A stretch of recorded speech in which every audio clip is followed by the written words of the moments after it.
Fake news is nothing new, but bogus stories can reach more people more quickly via social media than what good old-fashioned viral emails could accomplish in years past. A lot of these viral claims aren't news at all, but fiction, satire, and efforts to fool readers into thinking they're for real. Here are some strategies to shield yourself from fake news. Are you familiar with the source? Is it legitimate? Has it been reliable in the past? If not, you may not want to trust it.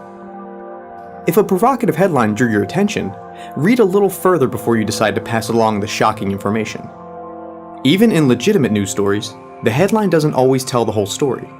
But fake news, particularly efforts to be satirical, can include several revealing signs in the text. One fake story even attributed a quote to a dolphin. If that had been real, you could argue they buried the lead. Another telltale sign of a fake story is often the byline, if there even is one. And in some cases, the authors are not even real. One story was credited to a doctor who won 14 Peabody Awards and a handful of Pulitzer Prizes, which would be very impressive if it wasn't also totally made up. Many times these bogus stories will cite official or official-sounding sources, but once you look into it, the source doesn't back up the claim. Some false stories aren't completely fake, but rather distortions of real events. These mendacious claims can take a legitimate news story and twist what it says, or even claim that something that happened long ago is related to current events. One deceptive website took a story that was over a year old from CNN and slapped on a new, misleading headline and publication date. So on top of the deception, there was copyright infringement. Remember, there is such a thing as satire. Normally it's clearly labeled as such, and sometimes it's even funny. But it isn't the news. And then there's the more debatable forms of satire, designed to pull one over on the reader. These posts are also designed to encourage clicks and generate money for the creator through ad revenue. But they aren't news. We know this is difficult.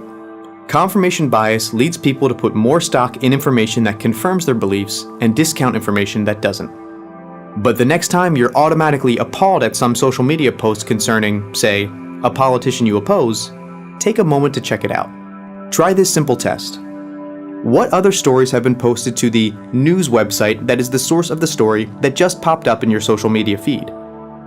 You may be predisposed to believe a story about a politician you don't like, but if the alleged news site also features a story about Guardians from Antarctica retaliating against America by hitting New Zealand with an earthquake, maybe you should think twice before sharing. And yes, that earthquake story is a real example of a fake story that popped up. We know you're busy, and some of this debunking takes time, but fact-checkers get paid to do this kind of work. Between factcheck.org, Snopes.com, the Washington Post Fact Checker, and PolitiFact.com, it's likely at least one has already fact-checked the latest viral claim to pop up in your social media newsfeed. And remember, newsreaders themselves remain the first line of defense against fake news. To see more, go to factcheck.org.